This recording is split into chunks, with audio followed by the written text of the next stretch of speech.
Welcome to our Run to the Hills live interview, and tonight it's a great pleasure to have a good friend, Ian Beattie MBE. So thanks so much for joining us this evening, Ian, and maybe as people start joining us, and hopefully people will be coming on live and they can ask some questions, but maybe we can just start by just telling us a little bit about how you are in these days.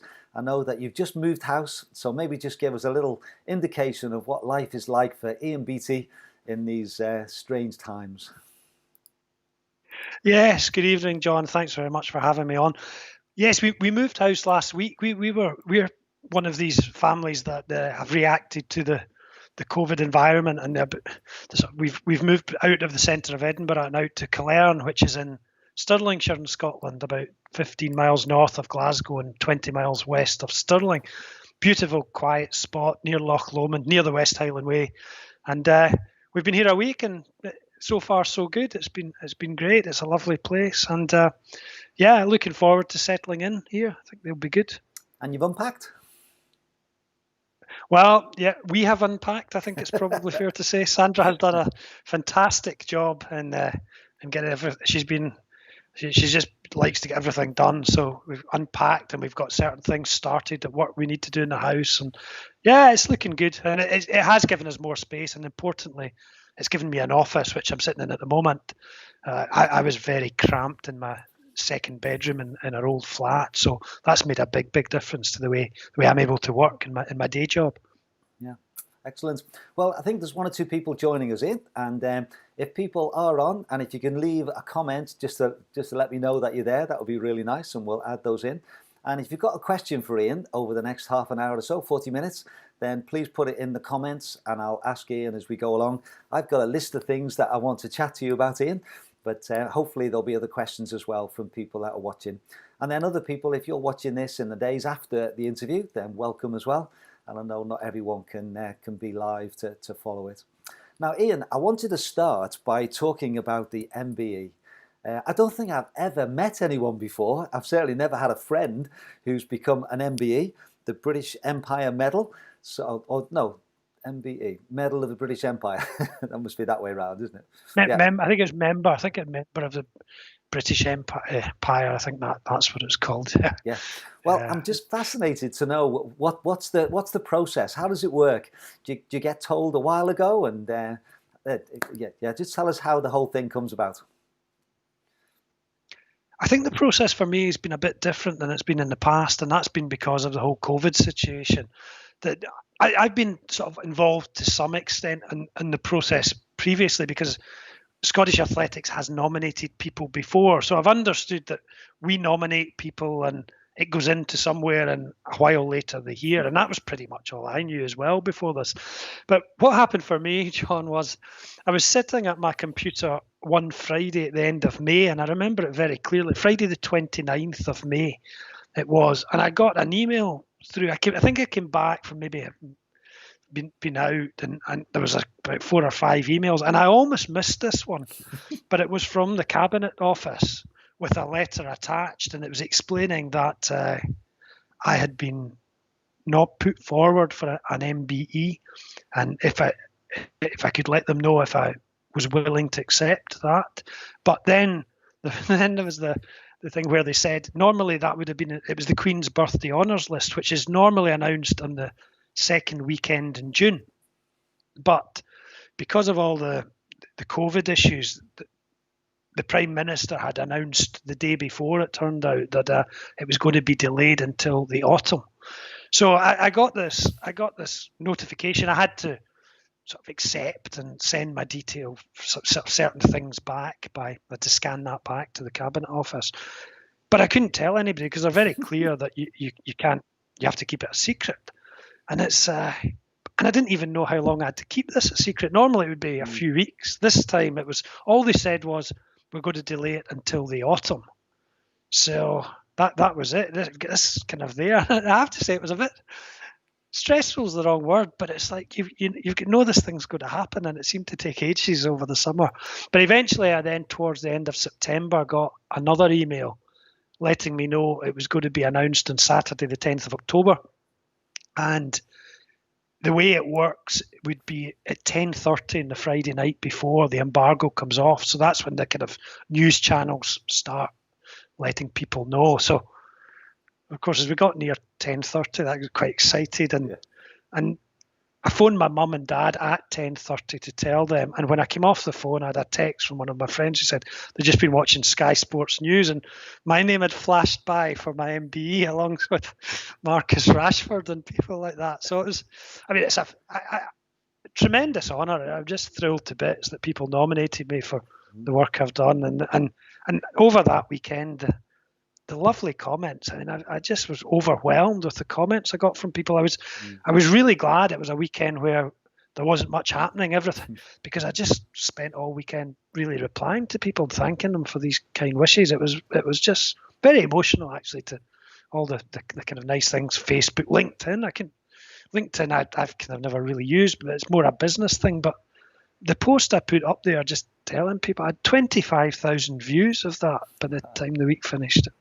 It was it was remarkable. So a great honour, and I'm very thankful to, I presume, the Scottish Athletics people. I found out subsequently it was like the chief exec, Mark Monroe, who coordinated that and got some referees to put forward. So I don't know who they are, but very, very honoured to receive it, or to be told I'm receiving it. I've not actually received it yet. Yeah.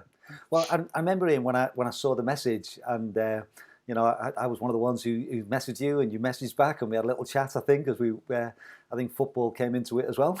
But I remember that the thing that really came to me, Ian, was that you've had a bit of a tough year, really, like we all have.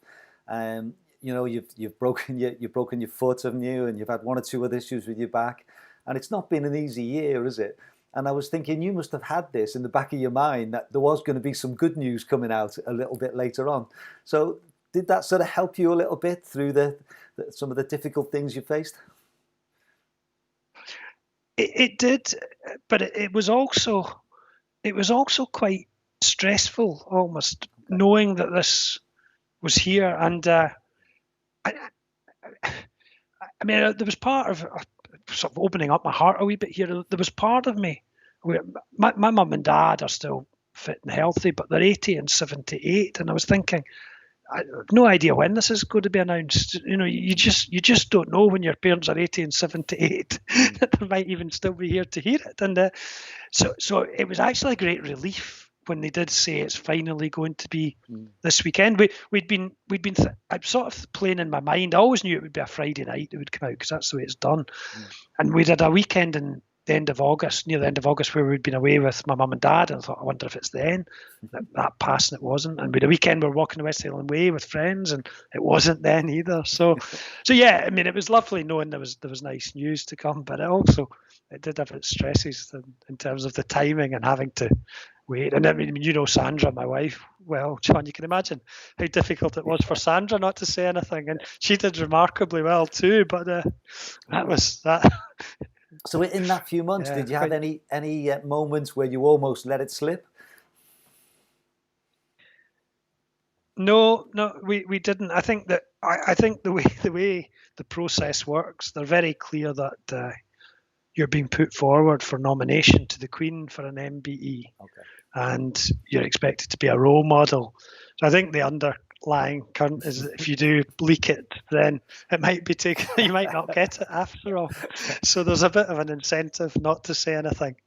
And the way the whole thing works, what you are allowed to do is, once they tell you the date, you're allowed to let your media people know. So the Scottish Athletics and Lindsay's media people, about a week out or 10 days out, whatever, were aware, because they can keep stuff in confidence. So that was quite nice to be able to. I mean, there were a couple of things I wanted to do. I was very keen to sort of almost use it to reconnect with a bit like my school. And I went to school in Paisley, went to a comprehensive primary school and secondary school, Mertzworth High School, and I was quite keen that link was made as well. And it gave me a bit of a chance. The PR people placed an article in the Paisley Daily Express, which was really nice, with kind of local coverage. And again, some of my old school friends have made contact. It's been nice from that point of view as well. So there's been a lot of really lovely things that have come out of it. Yeah. I think one of the things, Ian, even I feel as though I've reflected glory on it as well. Just knowing you, and I think that the West Highland Way and the ultra running scene and the Scottish athletics, as well as your own personal friends and family, I think we all feel a part of it somehow. And I think that I think particularly in this year, I think it's just been a really nice, good news story for us all. So congratulations. Yeah. No, thanks, and I'm delighted at that, John, because I think we've always been clear, and probably everything that I've tried to do is, we're talking about this somebody earlier on today with the Scottish Athletics side. We've always been clear. It's not about us. It's not about the people who are the chair and the chief exec or the race director. It's about the athletes. It's ultimately about the athletes and the coaches, and all we try and do is set the best possible environment for them. And I genuinely believe that, and I think that's maybe why we've managed to get that culture through the sport. It's been one of the good things, and we've get it through the likes of the West Highland Way race. It's really everybody's race, and I'm delighted that you feel like that, and I hope others feel a part of it as well. I think that's really nice. Yeah, no, I'm sure they do. So, okay, the last question on this one then is there a ceremony you go to? How does it work to actually receive the medal? There is. The answer is I don't really know yet, because I've not been advised of that. From talking to other people who have had one in the past, I think you get a choice of whether you go to London or go to Holyrood in Edinburgh.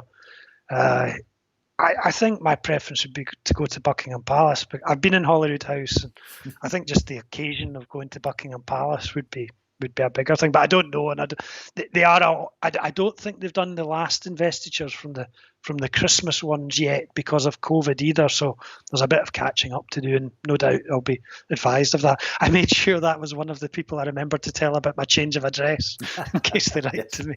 That's right. Oh, that would be awkward, wouldn't it, if it went to your old address and you never got it? Okay, well we look forward to. I'm sure there'll be lots of photos, and you'll be in your. Would you wear your tartan kilt? Yeah, well, I think I'll certainly wear a kilt for it. It's a big day out, and definitely. Yeah, it'd be nice to dress up, I think, for it when it comes. Excellent. Okay, well, I've never been very good, John. I've never been very good at celebrating success. It's been funny, but I have enjoyed this, and I'm pleased I've been able to enjoy it and reflect on it, and I think that's been because of all the lovely reactions. Actually, it's been nice. Yeah, no, I can appreciate that. Yeah, and I think it's not just it is you personally, but it's what you represent as well, and the friends that you've got, and the different organisations that you've been involved in. So that's good. Okay, let's move on a little bit then, Ian, because I really wanted to, and I've enjoyed that. Like I say, I've never met an MBE before, so that's a first for me. But I wanted this evening just to chat about a few things. And first of all, I thought we'd just start by just chatting about some of your running highlights. I remember the very first time that we ran together in 2006 when I first heard about the West Highland Way, and I said I was going to do this run, and you said, "Oh, I'll come and join you." Do you remember it? And we were going to meet at Balmaha and go out towards Rowadennan. But remember, it was a massive flood, and we went the other way, and we went up Connacht Hill and back down. We had a great run together, and we've been good friends ever since. But I remember one of the things that struck me was just your detail. And you could tell me exactly how many 10Ks you've done, how many half marathons, how many ultras. So maybe just tell us a little bit about your running story and journey. Yeah, I could probably still do that because it's the accountant in me that comes out. I keep a spreadsheet of all my races, and I'm not a big one in looking at medals or old race T-shirts, but I do like to see all my races and my times. And I think I kind of looked at them before. I've done 50 ultras, or completed 50 ultras and 70 marathons now, and 119 half marathons and 120 10Ks, and I think 760 races altogether. But wow. I love racing, and I think that's probably been throughout the time I've been running. I've always enjoyed putting a number on, competing with other people. It almost doesn't matter what stage of fitness I'm at, because there's always somebody you're competing with at that level. And I love the competitive aspect of it. And it's, I think over the years has been, knowing you've got a race at the weekend has always been a source of great excitement to me, whether it's a ultra, a marathon, or a 10K. But I guess I look back at the ones, I probably look back at the ones where I perform best, I think, are the ones where I feel I've got the most pride. I was under 3 hours 5 times for the marathon, all of which I remember very fondly. Probably remember the last one the best and with the most fondness, because it had been 9 years since I'd done it before, and I really thought I wasn't going to experience another sub 3 hour marathon.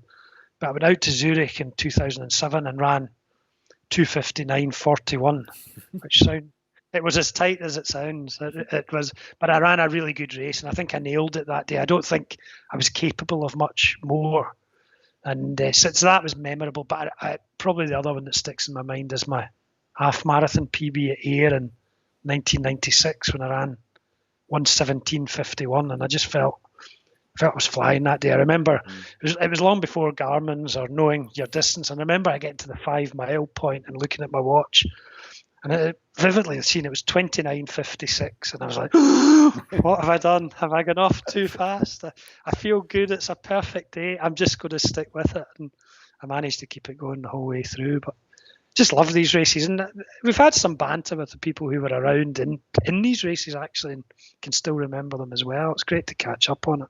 Yeah, and I think obviously this podcast YouTube is about Run to the Hills and more about ultras, and that's where we've certainly met and done most of our running together.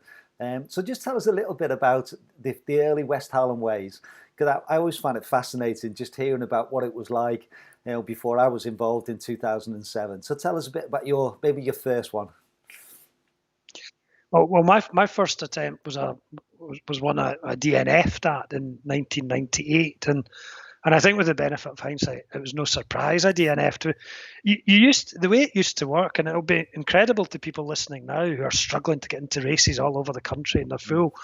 The way the West Highland Way race used to work was that it was organised at that time by a chap called Jim Stewart, but Dario Mellaragni, who became the race director, was quite heavily involved. So you applied to Jim. He said, have a chat with Dario. You spoke to Dario for an hour, and if Dario thought you had the right attitude, an hour? That was a quick one.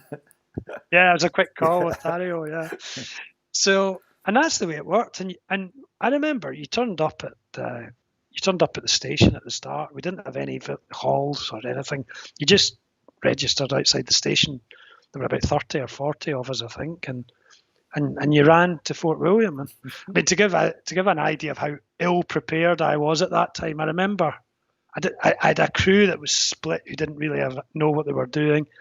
I remember at Rower Denon, before you leave the long section up the loch side, taking from my crew who was going home an extra pair of shoes, which I stuck in my backpack in case I needed them, and I could give them to my support at the other end. It was just, when I look back, it was just so naive, I think is the word. Yeah. But I finished I learned a lot from that. There's no doubt I learned a lot from it. Yeah, I think that first year as well, you were living down in Ayr, weren't you? So you didn't really train on hills, did you? I seem to remember. No, I trained with my long time running partner, George McGregor. We did a lot of racing together, and but most of the running we did was on the road. It was on tarmac, and I think that really found us out. Things like coming down off Conic Hill, my quads were sore. You just realised that I hadn't trained events specifically at all. We'd done longish runs, but the wrong types of longish runs, and I think one of our long runs was from Troon to Glasgow. We did one day, and we thought that was great, but it was all on road. It wasn't in trail or anything. Yeah. But having learned, and then I supported somebody the next year, so I saw a lot more of how it all hung together. And then in 2000, really sort of a completely different plan, trained a lot on the route, got my crew sorted out, told them what I wanted. And actually, in a way, that DNF was a good thing, because I think if I'd finished that year in, say, 30 hours, I would just have assumed I was a 30-hour West Highland Way runner. Whereas in 2000, I had a different mentality, and I ended up going for sub 24 and finishing in 22:44, I think, the first year. So it put me in a different place, and that continued to do. I think I finished 8 West Highland Way races over the years. Yeah. It's been just fantastic. Yeah. And was it always the plan, Ian, to do it again and again, or was it just year by year and you just thought you wanted to keep doing it? Yeah, I don't think it was the plan after the first year. I think after the first year it was, well, that was good, and let's see. And then, like everybody else, a few days later, you forget the pain and you remember how good it was. 2001 was probably the most difficult I ever found, because 2001 was the year of foot and mouth disease in the UK. And there were a lot of restrictions on understandably going into fields. You just, from about January through to May, you just couldn't go on into the countryside at all. And there was a lot of doubt whether the race would be able to take part. Added to that, I was working in London at that time, so I was away all week, coming back at the weekends. So it was quite difficult to train. And I think I also got lost within the first half mile, along with 30 other people, where we failed to turn right going up the hill. And so I was always behind. I was always half an hour behind my time from the previous time, and it was a real slog to finish that year. But I got there, and I still look at that. That was the only time I finished. I was over 24 hours. I think I was 24:40 or 50, and I look and think, oh, there were 50 minutes to be saved. I mean, I didn't run a step after King's House Hotel. So, and it was just because I was fed up. It wasn't because I was completely broken. So it just, when I'm now saying to people, even when you feel terrible, just remember you'll not feel as bad tomorrow, or you'll feel better. Yeah. So. And then I remember my first race in 2007. So that was I remember you doing your sub 3 hour in Zurich. And that was your PB, wasn't it? And we toed and froed a few times over the race. We ran together a fair bit. And then I remember from King's House, you just left me and you were away. But I think that was probably is that the most satisfying one you've done, in a sense? I know it was your fastest one. Would that be the most satisfying? Yes, it definitely was, because I felt that day I got just about everything right. You'll remember there was a bit of a diversion. We weren't sure if the diversion should have been there. And I'm still a bit annoyed about that, because I think that maybe added 10 minutes onto my time. I might have been sub 21. Well, I remember when we were running together, and you said to me, "Oh, this diversion, it's messed up all my splits." Yeah, it was frustrating, but I managed to get my head back together, and it was a good race. And it sounds as though I remember this vividly. I actually came across my race blog from that a few weeks ago, and I was reading, but you and I yo-yoed the whole race. I think I passed you passed me at sections, I passed you again.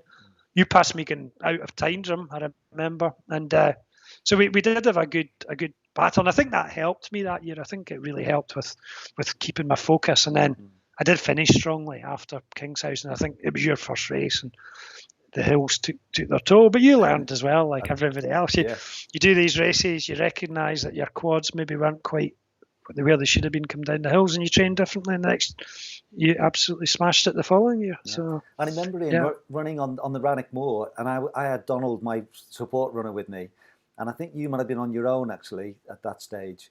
But it was funny because when I was running, I was ahead of you, but then I couldn't keep running all the time, so I would run and then walk. But you just had a steady pace that kept going, so you kept catching me. And then I'd run away, and then you'd catch me again. And I remember Donald telling me afterwards, you need to learn from Ian Beattie. He just finds a pace that he can keep going forever, and that's what you need to do. Yeah, mind you can imagine how annoying it was when I caught you, and then you sprinted away every time. It didn't last too long, though. Yeah. But I would say, Ian, I think one of the things that I've loved, and I know you have as well, about the ultra scene, is just the way people do support each other, don't they? And I think you were the first person I ran with, that I met on the West Highland Way family, and here we are, sort of 13, 14 years later, still good friends, and the amount of friends that we've made. And I think it's that spirit, isn't it, in the ultra world that I know both of us have really appreciated. I think in the whole ultra world, we see it a lot with the West Highland Way race, but I know some of the other races I've done down south have been exactly the same. The sort of Hardmoors races, the Centurion races, they've got this culture, and I love the inclusive nature of it. I love the fact that it doesn't matter whether you're at the front of the field, middle of the field, back of the field. You're still an important part of this event, and people genuinely appreciate that and believe that, and I think that's a great thing. Everybody's there because they want to enjoy it. It's a great community. I think it's a very, very inclusive community. I think people are accepted into it. It's something I've always worked hard is to make sure there aren't cliques. This is a group of like-minded people doing fantastic things in wonderful countryside, and we're lucky to be able to do it. But yeah, it's a lovely community to be part of. And I'd like Ian just to talk a little bit about your role as the race director of West Highland Way. And obviously it was difficult circumstances taken over after Dario's untimely death in 2009. But you have taken it over and have run with it since and seen it grow even bigger and having to have ballots and the rest of it. So just tell us a little bit about that role as race director and how you find that. I really enjoy it, John. I think it's evolved. The race has evolved, and I think my role has evolved over time. I think at the beginning there was a bit of a need when I'd taken over there was a group of 4 of us the first year kind of trying to get involved and keep the race going in 2010. And I think it needed a bit more structure and maybe a bit more leadership at that time. So there were a few things where we'll go this way. But I think what we've been able to do, and one of the reasons why I think the West Highland Way race works so well, is my role is very much overseeing. In the title race director, I remember Dario used to say, I'm really the coordinator. And I don't even know coordinators, right? I think what I do is kind of oversee and some very, very high quality people carrying out these volunteer roles. And you're one of them in terms of the work you do in the website, the podcasts and so on. Adrian in terms of what he does and the whole merchandising and his whole love for the race. Sean in the medical side, fantastic. John and Helen Monroe and what they do, the volunteers, brilliant. They're just, and there's loads of other people who help out. We are very, very lucky to have such quality people that are a pleasure to work with. And actually one of the real tributes, I think, to how good that group is, I'm very aware that were something to happen to me in the Friday of the race would still take place fine. My role on the day is almost to sort of just jump between various checkpoints, make sure it's fine. I'm not really needing to do anything specific. And that's because we've got such a good team. Sandra is involved very heavily in likes of registration as well. So we've got, and we turn people away. It's we've around 100 volunteers every race. There's more want to get involved, and I find that really quite remarkable. These are people giving up their entire weekend. We don't pay expenses to anybody.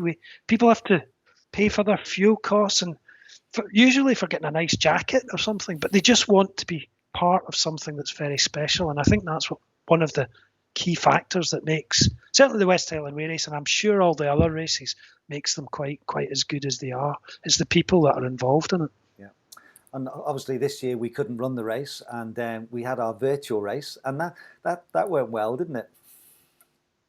Yeah, it was really good. It was. I think at first none of us really had any great idea of how it was going to work.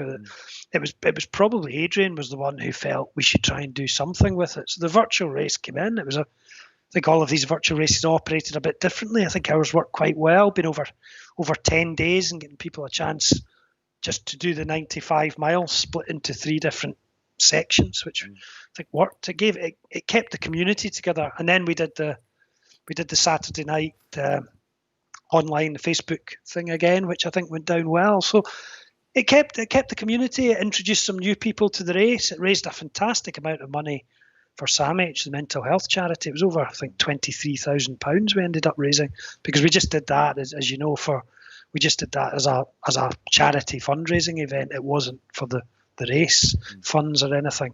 And I think again it was great, but we would all love to be back doing the race for real in 2021. I think that was good as it went, but let's touch wood that we're able to do a real race next year. Yeah, and I think I suppose we're fortunate in the sense that no one's paid from the race, are they? So, the race didn't go ahead, but no, we didn't have to cover salaries or anything else, so that made it easier for us, I suppose.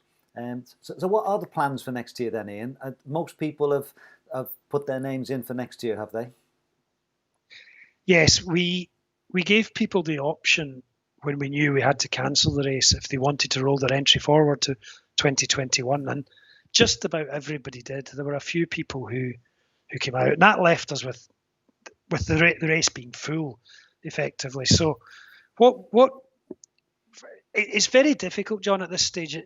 It's difficult to plan, and I'm sure all race directors are in the same situation.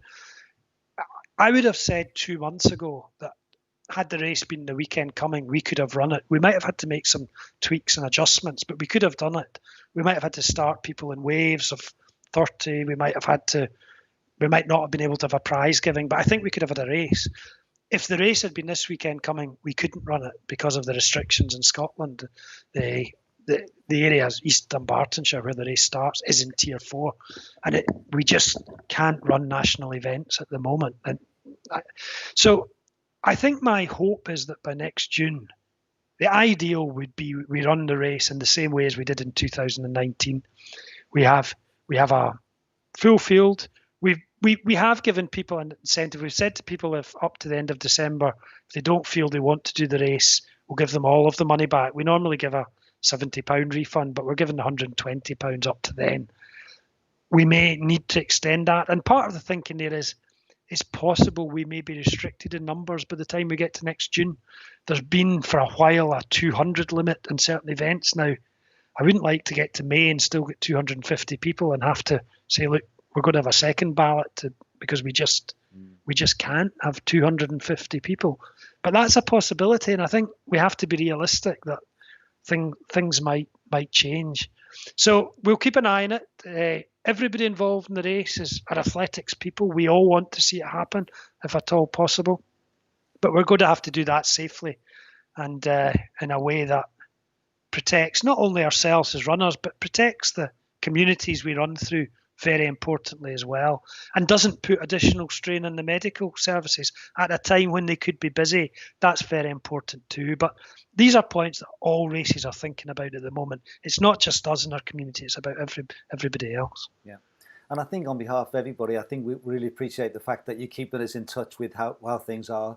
And I know you'll continue to do that and reflect on what's happening, because it's uncertain times, isn't it? You just don't know what's going to happen next week, never mind next June. So, but hopefully we'll all be back together and we'll be able to run the race, and that'll be great. Yeah. Okay, thank you very much for that. The next area I'd like to chat about is your role with Scottish Athletics. Now, you've been chair for the last 8 years, and it's been an exciting 8 years, isn't it?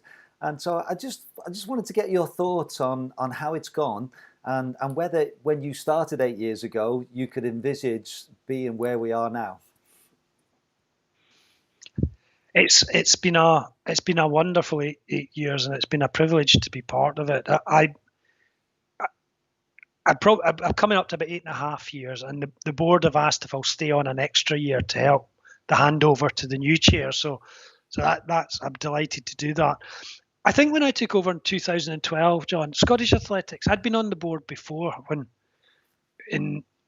about 1998 to 2002, and at that time, the whole change process had just started. It was a new organisation with paid staff. There was a lot of distrust amongst the different areas. There was no cohesion, and it's taken a long time to get through there. And I think we still saw quite a lot of that in 2012. I think maybe people forget that athletics wasn't in a particularly good place then. Scottish Athletics, it was a bit of a shambles. And I remember about 2 or 3 weeks after I'd taken on the role, being interviewed by Doug Gillen, who at the time was the main Scottish athletics journalist, used to write for a paper, The Herald, based out of Glasgow. And I remember Doug saying to me, quite dismissively to some extent, that Ian, how do you think you can do this role when Frank Dick, who was your predecessor, couldn't? I mean, Frank was putting in 3.5, 4 days a week to try and do this role and just couldn't make any progress. What makes you think you can do it? Subtext, you've got no background in performance sport at all. And I remember saying to Doug, I said, Doug, I've got no intention of spending 3.5, 4 days a week. I don't think that's the role. I think the role is about giving guidance. It's non-executive work, giving guidance to the chief exec, letting the team get on. And I remember also saying to him, one of the things I want to do is I want to have a sport where we all feel proud to be part of it and we're all pointing in the same direction. And to be fair, I've been very fortunate in that 2 really good chief executives during my time, some fantastic people within the staff, and some great people at the clubs who have all bought into what we've been trying to do. So it's all just worked along these lines. We've continued to develop. I think the communication's been very good. I said earlier on, we've made clear that this is not about us Scottish athletics. We are all Scottish athletics. I have been in 6 clubs throughout Scotland, as we've mentioned. I organise involved in the organisation of a respected race. This is all of us. The people who are involved in Scottish athletics are people like the Ron Morrisons, Alec Jacksons, Margaret Browns, people who turn out week in, week out in all sorts of weathers to help us all do the sport. This is us. This is not people in blazers who are invisible. And I think we've been able to get that through. We've been able to get that through chief executives sort of showing that they're trying to help clubs. We're trying to work with clubs. Our entire focus has really been through that. And the work put in by some of our athletes, hopefully with a bit of guidance, a bit of help, but some of the athletes and the coaches have been tremendous. So back in 2012, we were probably quite fortunate to have 4 athletes at the Olympics. We're now up to sort of 12 Scottish athletes there. We've got athletes coming through like Laura Muir, Gemma Reekie, Jake Whiteman, who are the ones this year, but we've had others that continue to perform really well. I could rhyme. I'm always scared in case you miss some, but we've had athletes who are absolutely world class now, and they're inspirational to the clubs. I mean, Jake, as an example, the last race I ran before lockdown was the Alan Scally 5K relays. Now, Alan Scally was a Shettleston legend. I used to train in the 90s with Bill Scally, sadly no longer with us. But Shettleston is one of our traditional clubs. This was the 50th anniversary of this race, and Jake Whiteman came along to represent his club, ran for Edinburgh Athletic Club that day. He wasn't the fastest, but he put it out there and he did it. And that to me is fantastic. Laura Muir's turned up at our events. Gemma's turned up. Ailish has turned up. They all recognise, and they're all part of that spirit too. So I think what we've tried to do is create an environment where people do, but the credit goes to the people at the clubs who are working so hard, and the athletes and the coaches and the officials and everybody in that family. We should all take fantastic pride in what's been achieved. And I'll give an example, John, of what I like. And I'm not sure we see this the rest of the UK, but when I go along to a track and field meeting, and track and field was never my background, but I go along now to a track and field meeting, I see officials who, they've got a role to do. Their role is to make sure that the rules are upheld. But the way our officials do that is they're almost like proud grandparents in many cases. They're supportive of the athletes. They're nice to the athletes. They're fantastic people. And I've always thought, we have athletes come up from England for some of our events, and they always comment about what a nice atmosphere it is and how the officials make them welcome and make them feel important and part of it. And I just think that's so good that it sort of epitomises the sport. That's, when people who are running 70 minutes for a 10K are as important as people who are winning Olympic medals. It's that principle. And I'll drive around and I see folk out running, and I still think kind of slightly paternalistically, they're some of mine. Yeah. We're all part of this group, and I'm pleased at that. And I think we've managed to achieve that, and because of that, we've achieved a success. Yeah. So, none of us expect to get it right all the time. We don't have a monopoly in good ideas. There's much more good ideas. If I probably said, I think there's something like 26 Scottish athletics employees. Now, 26 people can't do very much. But if you think of the thousands of people in the sport in all of our clubs, and if we can help these people all do some really good things in the clubs, suddenly we've got a sport that starts performing. And I think that's exactly what's happened. Yeah. So you'd like to think that journalist who spoke to you 8 years ago, would he be quite surprised, do you think, where what you've been able to achieve? Doug's retired now. I keep that copy of that article in my desk, the 2012 one. And there was another one he wrote in 2014 after the Commonwealth Games where he said, well, we did a bit better than I maybe had thought, but it's not great yet. And in 2016, when we had record numbers at the Olympics, there was another sort of, well, it's good to see this breed of athletes coming through, but we need to see more to sustain it. So I would hope he would. I would hope that Doug could recognise that now. Yeah. Great. Well, it's really interesting, that, and obviously I've followed the story and involved in it with my own club, Kilbarcan, and You know, I agree completely. We had a time trial on Saturday, Ian, where, you know, we were allowed to do a sort of round the Linwood park run course. And again, there's officials out there. There was loads of kids running. There was 30 of us. We went off in 3 waves, and it was lovely. And you had loads of parents out supporting, and then we had the officials doing the timing, and they were just so keen to give a chance, especially to the young people, to have a chance to run.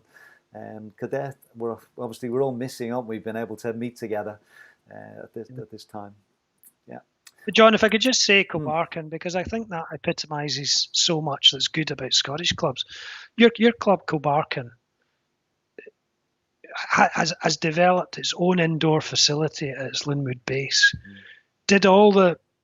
Actually raised all the funding itself, £1.5 million. I think it's just operational, isn't it? Just open. This is a wonderful indoor facility for the club. And I mean, for clubs to have this type of facility just shows how well run they are and what a great job the people involved are doing. Yeah. We had a tour around a few weeks ago, and it's amazing, you know, what the facility that's there. So it's and that will be used for many years to come, and hopefully produce lots of great athletes. That's good. Right, for the last few minutes, Ian, I'd love just to change track a little bit because I think one of the things I've always really enjoyed chatting to you about is that you have an opinion and thoughts on a lot of different things. And I was listening on the news tonight, and you know, it's 6 years since the referendum. We are a very inclusive country. We're a country that depends on welcoming people in of oil. What I want to know is, can Scotland... It was all broadcasted, but